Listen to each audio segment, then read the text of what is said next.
السلام علیکم ورحمۃ اللہ۔ الحمد للہ وکفا وسلام علی من لا نبی بعد۔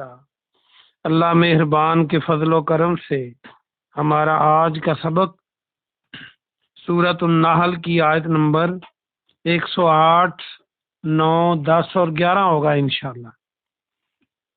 اعوذ باللہ من الشیطان الرجیم، بسم اللہ الرحمن الرحیم۔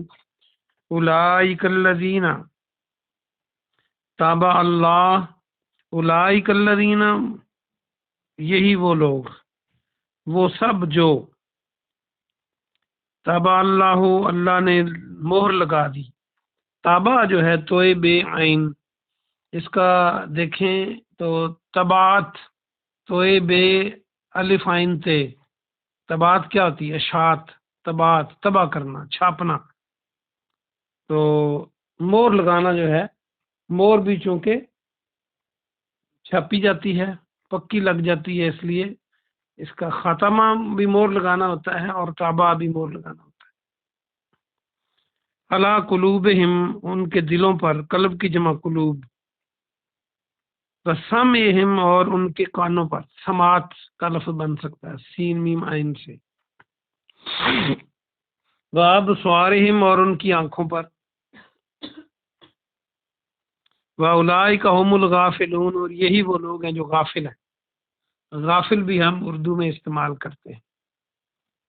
با محاورہ ترجمہ دیکھیے، وہ سب جو، یہی وہ سارے لوگ ہیں جن کے دلوں پر، ان کے کانوں پر اور ان کی آنکھوں پر اللہ نے مہر لگا دی، اور یہی لوگ غافل ہیں۔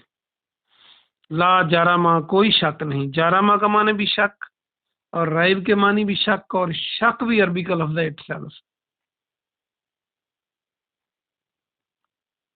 کوئی شک نہیں، لا جرما یعنی یقیناً، انہم، بے شک وہ، فی الآخرہ، آخرت میں، ہم الخاسرون، خسارہ پانے والے، گھاٹا پانے والے۔ ثم، پھر، ان ربک کا، بے شک آپ کا رب، للذین، ان لوگوں کے لیے جنہوں نے ہاجرو ہجرت کی۔ ہاجرو کا روٹ ورڈ ہے ہاجارا، ہجرت بنانا ہو تو ہا جیم را تا آگے لگا دے، ہجرت بن جائے گا۔ من بعد ما، اس کے بعد کہ، فوتنو، وہ آزمائے گئے۔ فوتنو کو دیکھیں تو فتنہ، آزمائش بن سکتا ہے۔ ثم، پھر، جاہدو، انہوں نے جہاد کیا، وصبروا، اور انہوں نے صبر کیا۔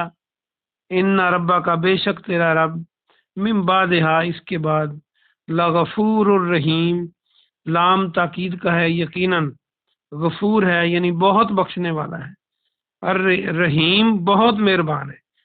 یہاں نکرہ استعمال کیا اللہ پاک نے اپنے صفاتی نام غفور اور رحیم، یعنی ہر طرح کی بخش اور ہر طرح کی مہربانی۔ با محاورہ ترجمہ دیکھیے، پھر بے شک آپ کا رب ان لوگوں کے لیے جنہوں نے ہجرت کی، اس کے بعد کہ وہ آزمائے گئے، پھر انہوں نے جہاد کیا اور انہوں نے صبر کیا، بے شک تیرا رب اس کے بعد بہت بخشنے والا، بہت مہربان ہے۔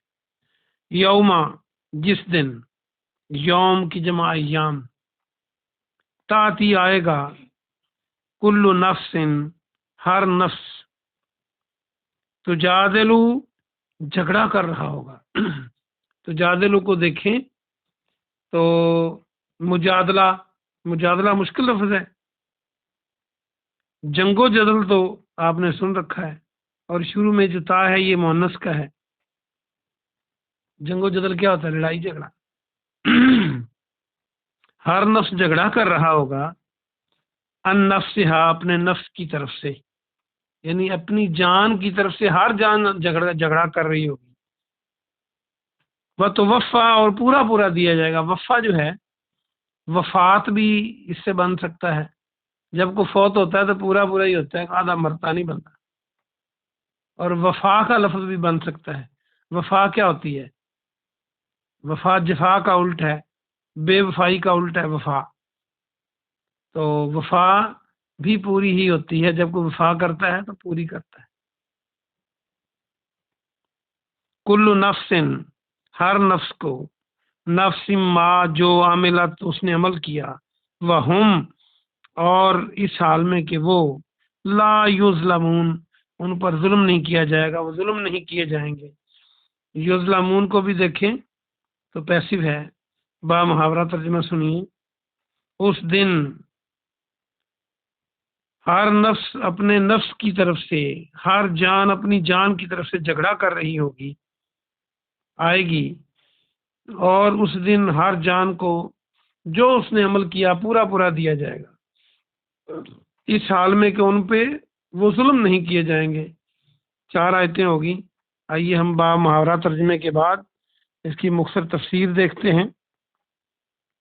اللہ سبحانہ و تعالیٰ نے آیت نمبر 108 میں جو فرمایا کہ اللہ ان کے دلوں پر، کانوں پر، آنکھوں پر مور لگا دی اللہ نے، یہ اللہ ایک دن میں مور نہیں لگاتا، کئی بار اللہ ان کو حق بات کی پہچان کرواتا ہے، ان کے سامنے حق بات پیش کی جاتی ہے، انبیاء کے ذریعے یا پھر قرآن کے ذریعے آج کے دور میں، اور حدیث کے ذریعے، اور ان پر حجت کئی بار پوری ہوتی ہے کہ یہ اصل ہے اور یہ نقل ہے، یہ حق ہے یہ باطل ہے، یہ روشنی ہے یہ اندھیرا ہے، یہ توحید ہے یہ شرک ہے، یہ سنت ہے یہ بدعت ہے، یہ قرآن حدیث ہے اور یہ قصے کہانیاں ہیں۔ یہ ساری باتیں ان کے سامنے آ جاتی ہیں اور کئی بار وہ انکار کرتے ہیں، تو پھر اللہ پاک ان کے دلوں پر، کانوں پر اور آنکھوں پر مور لگا دیتا ہے۔ مور سے مراد یہ ہے کہ اب ان کے دل اور ان کی آنکھیں اور ان کے کان حق بات کی پہچان نہیں کرتے، ان کو بدعت اچھی لگتی ہے سنت کے مقابلے میں، ان کو شرک اچھا لگتا ہے توحید کے مقابلے میں، ان کو قرآن اور حدیث کے مقابلے میں بنی بنائی کہانیاں اچھی لگتی ہیں، ان کو سچ کے مقابلے میں جھوٹ اچھا لگتا ہے، نیک اعمال کے مقابلے میں برے اعمال اچھے لگتے ہیں۔ تو سمجھ لیں کہ اب ان کی صلاحیتیں سلب کر لی گئی ہیں، یعنی ان پہ مور لگا دی گئی، اور یہی لوگ غافل ہیں۔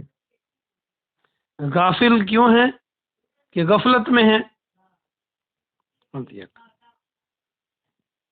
آگے اللہ نے فرمایا کہ کوئی شک نہیں کہ بے شک آخرت میں یہی لوگ گھاٹے والے ہیں، اس بات کے اندر کوئی شک نہیں۔ دنیا میں اگر ان کو کچھ نہ بھی ہو، دنیا میں ان کے حالات لوگوں کو اچھے نظر آئیں، بظاہر ان کو خوشحالی ہو، تندرست ہوں، تو آخرت کے اندر کوئی گھاٹے سے ان کو نہیں بچا سکتا۔ اس لیے ان کی دنیاوی زندگی کو دیکھ کر کوئی دھوکہ نہ کھا جائے۔ اللہ نے فرما دیا کوئی شک ہی نہیں ہے اس میں کہ آخرت میں وہ خسارے میں جائیں گے۔ اگر آپ بیمار ہیں، اگر آپ تندرست نہیں ہیں، اگر آپ کے مالی حالات اچھے نہیں ہیں، اگر آپ کو کوئی اور پریشانی ہے، لیکن آپ مومن ہیں، تو آپ کو پریشان نہیں ہونا، خسارہ پائیں گے یہ لوگ اور آپ منافع میں جائیں گے۔ اگلی آیت میں فرمایا اس کے بعد جن لوگوں نے ہجرت کی اور وہ آزمائے گئے، یہ خاص طور پہ مکی صورت ہے، آپ کو پتہ ہے کہ مکہ میں کس قدر مسلمانوں کو ستایا جاتا تھا، غریب تھے، ان کے حالات کمزور تھے، تو یہ فتح، یہ ہجرت حبشہ کی طرف اشارہ ہے۔ وہ آزمائے گئے، انہوں نے ہجرت کی، پھر انہوں نے جہاد کیا۔ جہاد سے مراد نیکی کی کوشش کرنا ہے، برائی سے بچنا ہے، یہ بھی جہاد ہے۔ اللہ کے دین کی تبلیغ کرنا ہے، یہ بھی جہاد ہے۔ اور اللہ کے لیے قتل کرنا یا قتل ہو جانا، یہ بھی جہاد کی آخری ڈگری ہے، اپنی جان کو پیش کر دینا۔ تو بہرحال انہوں نے صبر بھی کیا، جہاد بھی کیا، تو پھر ان کے لیے اللہ نے اعلان فرما دیا کہ اللہ بہت بخشنے والا ہے، بہت مہربان ہے۔ آخری آیت میں فرمایا کہ جس دن یعنی قیامت کے دن ہر جان آئے گی اور وہ اپنی جان کی طرف سے مجادلہ کر رہی ہوگی، جھگڑ رہی ہوگی، اپنے دلائل پیش کر رہی ہوگی اللہ کے سامنے، وہ جھوٹ بولنے کی کوشش بھی کرے گی کہ میں نے تو نہیں کیا تھا، لیکن جب سارے ثبوت لا کے رکھ دیے جائیں گے، انسان کے ہاتھ پاؤں گواہی دیں گے، جن سے نیٹ چلایا تھا، جن سے غلط استعمال کیا تھا موبائل کا، وہ گواہی دیں گے، بندے کی زبان تو مور لگا دی جائے گی، بولے گی نہیں زبان۔ جب انسان کے اعضاء گواہی دیں گے، پاؤں گواہی دیں گے جہاں وہ چل کر گئے تھے برائی کے لیے، آنکھیں گواہی دیں گی، تو پھر اپنی گواہی کی خلاف بندہ کیا کرے گا؟ پھر وہ اعمال نامہ سامنے رکھ دیا جائے گا، پھر فرشتوں کا لکھا ہوا سامنے رکھ دیا جائے گا۔ تو اللہ تو سب کچھ جانتا ہے، تو جب اپنا جسم ہی اپنے خلاف گواہی دے دے تو پھر بچت کی گنجائش نہیں رہ جاتی۔ اس لیے آج وقت ہے کہ اس وقت جو جانیں جھگڑا کر رہی ہوں گی کہ یہ میں نے برے کام نہیں کیے، تو اس وقت ان کو بچایا نہیں جائے گا، اور یہ وہ دن ہوگا جب جو جسی نے کیا ہے اس کو پورا پورا دیا جائے گا، ظلم نہیں کیا جائے گا۔ یہ نہیں ہوگا کسی کی غلطی کم ہو اور اس کے نمبر زیادہ کاٹ لیے جائیں، جیسے دنیا میں پاکستان میں امتحانوں میں ہوتا ہے، بچے پیپر ری چیک کرواتے پھرتے ہوتے ہیں بیچارے۔ کم غلطی پر زیادہ نہیں کاٹا جائے گا، جو کسی نے کیا ہے وہ اس کو پورا پورا دے دیا جائے گا۔ ہاں، اللہ کی رحمت جہاں جہاں غالب آ جائے گی وہاں وہاں انسان کو فائدہ بھی ہوگا، اور فائدہ انہی کو ہوگا جو جن کا راستہ اور جن کا مطمع نظر ٹھیک ہے، جن کا منہج ٹھیک ہے، جن کا راستہ ٹھیک ہے۔ اگر وہ غلطی کر بھی جائیں گے تو اللہ ان کو معاف کر دے گا، لیکن انسان کو توحید پر اور رسالت پر ہونا چاہیے۔ انسان کو ہر وقت اپنے اللہ سے ڈرنا چاہیے، اپنے نیک اعمال کی کوشش کرنی چاہیے، برے اعمال سے بچنے کی کوشش کرنی چاہیے، غلطی ہو جائے تو استغفار کرنا چاہیے۔ اللہ پاک آپ کو اور مجھے عمل کی توفیق عطا فرمائے۔ سبحان ربک رب العزت عما یصفون وسلام علی المرسلین والحمد للہ رب العالمین۔